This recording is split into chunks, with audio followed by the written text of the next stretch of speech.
I've been building businesses for 25 years now, and I must admit there's some lessons I wish I would have known from the start of my journey instead of fumbling through later on. Knowing these would have saved me thousands of dollars and years of trial and error, and more importantly, it would have helped me achieve success with far less stress and burnout. Because let's face it, running a business that thrives while also giving you freedom is the ultimate goal, whether we want to admit it or not. So today, I'm going to give you 5 brutal, honest lessons I learned the hard way, and I wish somebody would have handed to me on a silver platter all those years ago. My name is Dr. Susie Carter, and I've built a solid, successful businesses like Salon Training International. I bootstrapped and sold for millions. Your Beauty Network, or YBN, was a technology company. I won Dale's Top Technology Company of the Year. And since then, as a fractional COO, I've been helping businesswomen grow their own businesses to multiple 7 and 8 figures. And trust me, what I'm about to share applies to any business model. And the odds are that you'll apply it to yours too. But don't worry, I'm not here to lecture you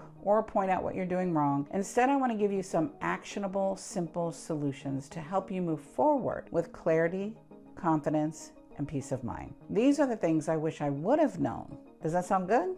If so, let's dive in. So let's talk about your business plan. I know you want to skip it, but you can't skip this step. If you want to build a business, you need a plan, period. No exceptions. Think about it. You wouldn't take a trip without your GPS. Why would you spend hundreds of thousands of dollars without a plan? Let's face it, if we all put this off thinking it'll all work out. But what I know is if you work the plan will work. And it works inside the background, right? No more guessing what you need to do or how you need to do it. You focus on exactly what you need to focus on. You have clarity, you have purpose. Without a clear mission and vision and core values, we're wandering aimlessly. And I'm not talking about a piece of paper on the wall. If you don't know where you're going, don't do it at all.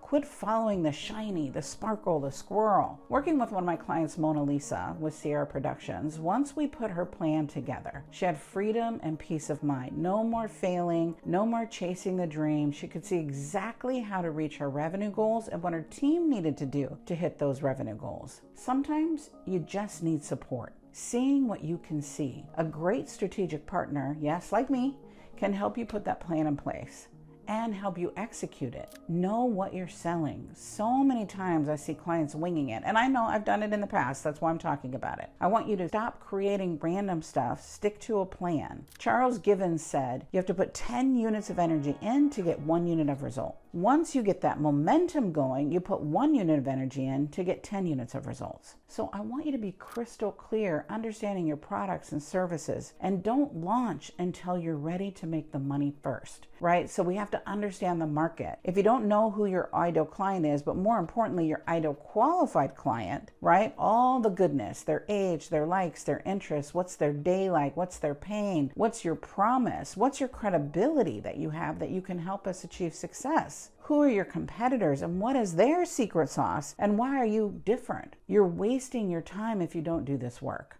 Do the work and get real market insights so you're not guessing. Don't just talk about marketing, do it. Get your marketing and sales figures figured out ahead of time. If you can't sell, we don't have a business. So get your systems in place. Now, I know for some of you this is boring, but I love it. You know why I love it? Because I'm a creative, right? It gives me a roadmap to everything I need to do. I'm a creative, so I can get distracted big time working on things that aren't the highest income producing activity. But systems are necessary. We need to automate, delegate, and what you do at this stage of the business for your growth. Who do you need? What are the people that you need? Now, the next thing is all about financial reality check. If you're not ready to deal with your finances head on, you're not ready to build a business. I always say math is money and money is fun. Let's get your numbers straight. And I want it to be in a place where you're not even thinking about it, that it becomes second nature, right? I want to help you create an exit strategy, right? And an exit strategy that allows you to be profitable. And here's the reality. We want 50% of your revenue to go to cost of services. This includes salaries. 30% of the revenue is going to the cost of running business. And that 20%, that's your profit. Let's talk about your product content and your development, because it isn't easy, but it is necessary. You can't build a business on a half-baked ideas. We've got to invest time in the content creation and know exactly what you're launching and why, and how it funnels to the next product. I'm going to say something pretty controversial here that most marketers will disagree with, but as an entrepreneur, here's what I found. We have to work on the highest revenue generating programs first, so that allows us to bring money into the business, so that we're not just focused on a $49 product, a $29 product. And I've got to tell you, it's just as hard to sell a $29 product or a $49 product as it is a $1,000 product. We've got to find our niche or we fail. If you can't define your ideal client, you're not serving anyone. I want you to be really specific, right? Don't be a generalist. I started in the beauty industry and only in the beauty industry. I didn't expand into the entrepreneurial market until my clients made me. They demanded me, right? And the demand was high because I was speaking on other stages, but honestly, I was scared to work with general entrepreneurs because I didn't know anything about that business, right? How much money did I leave on the table because of my fear? But that wasn't until I really was deep in my niche and I proved my systems and I proved my results. We've got a budget for success, right? And that starts with a budget for every product launch. This isn't a free-for-all. You need to allocate resources and stick to them. This goes back to the finances, right? And the finances that give you freedom. Pricing isn't guesswork, right? You got to know what your base prices are, and we have to align those with the value that you're providing. If you don't, you'll struggle to make a profit. Most people are pulling their prices out of their butt. Yep, I said it. Market research is great. Market research is, what does Susie charge? What does Bob charge? What does Daniel charge? What does Josie charge? That's market research. That's important. But the reality is you can't base your prices only on that, right? In my book, Power Your Profits, in chapter 8, Math is Money, Money is Fun, I give you the formula for pricing with profit. We want to be strategic with your product timeline. Launching a business is all about planning. And I know we've all built it flying a 747 in the air, but I promise you, if we take some time on the front end to write the plan and be realistic, then we hit the ground running. I've done it all wrong. That's why I'm trying to tell you how to do it right? I want you to get serious about your launch, your timelines, your execution, and perfection. Now let's talk about your marketing and branding, because it is everything. Marketing isn't just magic, it is strategy, and you need a plan to get clients. Marketing just doesn't happen, and if you're not actively trying to reach your audience, you're already behind. This will make or break you in every year. I need you to reevaluate, is this working or do we need to change? Do we need to improve? Are these still the right clients? I have changed my ideal qualified client so many times. When you find that ideal qualified client, it will allow us to start paying what you're worth. So I want you to think branding is everything.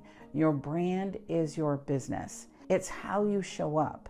It's how your audience connects with you. Don't make it an afterthought, and don't have your cousin do it, okay? Unless that's their expertise. So stop wasting time on ineffective lead generation. You don't need a million different strategies. Pick one or a few and master them. Focus on high quality leads with real connections. Back in the day when I first started, just gonna be honest and transparent, I didn't know any better. I had one lead generator and I didn't measure it. I was so busy being busy that I didn't see if it worked or it converted. I just did it as a task, but I didn't analyze if it was working. How many people took action?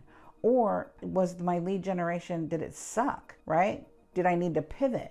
Do you know if it sucks, right? And how do you know if it sucks? If no one's taking action, either it sucks or your invitation to purchase sucks, right? Social media isn't optional. I know some of you resist it. I know I've resisted it for years. If you're avoiding social media, we're leaving money on the table. But it's not enough just to post. You need to be consistent and strategic. I know I resisted it for years, but it's part of the strategy to keep you relevant and top of mind to our customers. Communication is key. You need to keep the conversation going at every stage of the customer journey. Don't just sell, nurture relationships, build trust.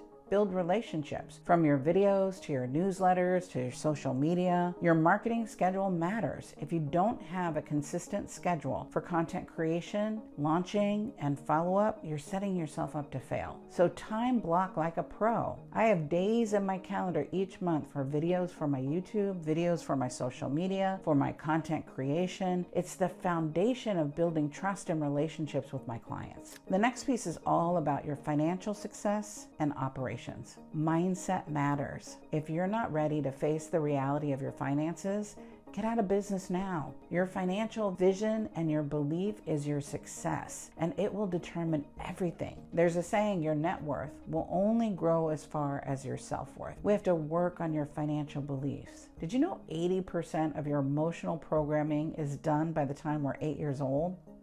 Lord, we're all 8-year-olds making business decisions, managing our finances. So it doesn't make much sense, right? From 8 to 18, we grow another 10%. And from 18 to death, you can shift that mindset another 10%. But I gotta tell you, that 10% is powerful. You can blast old money beliefs that can create a new reality. And I only say that because I did it. If you're not intimately familiar with your profit and loss statement, you're in for a rude awakening. Gotta hire an expert if you have to. And don't ignore it, and don't be ashamed. We were never taught this. If you hate it, then let's have a conversation so you can make it your superpower. I made it my superpower, right? And what you resist will persist. And did you know only 1% of businesses hit that $1 million mark? That is a tragedy. It doesn't have to be that way. It doesn't have to be hard. It just has to be strategic. So let's get your cash flow and forecasting right. If you don't have a grasp on your cash flow, you're living paycheck to paycheck. Forecast, plan, and manage your finances. There's a saying, when you need money, you can't get money from lenders, bankers, investors. So we need the plan up front, especially as you're scaling to maximize your capital and see what is the real number we need to hit for our goals, whether it's 3, 5, or 10 million. Now let's talk about pricing, because pricing strategy isn't an option. If your pricing is off, you're not going to survive, and you're not going to survive long term. Know your cost, your margins, budgets, your revenues, your goals, and most importantly, your profitability. I gotta share, I learned this the hard way. It was brutal. One of my first $1 million businesses, I was so excited when I hit that $1 million mark, but at the end of the day, I was a negative $70,000 because my pricing was off by $5. Yep, $5. And it was not only frustrating, but it was so dissatisfying. And you know where that money came from? My wallet. All the hard work, everything that you did just to own my business money. Let's not make that a habit. Let's not happen to you. Let's talk about your time management and your productivity. Time is the most valuable asset. If you're not managing your time well, everything else will crumble. Get serious about how you spend each minute. Most entrepreneurs, this can be a hard one. And most of us have some kind of ADD, ADHD, whatever the EIEIOs are. So a system has to be put in place, like using a calendar or Calendarly and putting all your to-dos inside of your calendar so it's to done. You want to color code it, right? So that you can see the activities. Like my sales time is green, right? Green is money. Red is for my clients. Blue is for activities to work on my business. Purple is fun. I even put my lunchtime in there and in my schedule. I even put in when I leave the office so that I don't keep working and I don't get hangry. So stop overcomplicating tools and systems. You don't need every tool out there. Simplify your system, start small, stick to the essentials, and it'll help you move forward. I use Calendarly to help me with my client schedule, and my team can see exactly what I'm working on. Create a real schedule and stick to it. Don't just plan your days, plan your life. I have something called a life plan where every aspect of my business has a strategy. So it isn't built on chaos. Discipline and consistency are the key. It's imperative that you plan your schedule and you pad your schedule. I used to think I was Superwoman and then I could do everything in an hour. That's not real. I also scheduled interruption time, especially if you have an office with team inside the office versus virtual. Every morning, I would do what I call the MBWA. That's management by walking around. I would do this 3 times a day, and it saved me so much time in unexpected interruptions. I would check in with everyone, ask how they're doing, and ask if they needed anything. You can't do everything yourself. Delegation is the foundation, and we only need to focus on what you need to do to grow your business. That's that highest income producing activity only you can do, and let's delegate the rest. So breathe and don't quit. The hustle's real, but it's a marathon, not a sprint. You'll want to give up so many times, and I'm going to say stick with the process, adjust as needed, and celebrate your wins. So that's my brutally honest advice to women who want financial freedom. If you're a businesswoman and you have your own business, go watch my 100% free course that I released on YouTube that teaches you every single step you need to grow a business as a woman in 2025. If you learned something from this video, make sure you like, subscribe, send it to a friend, and I'll see you on the next time.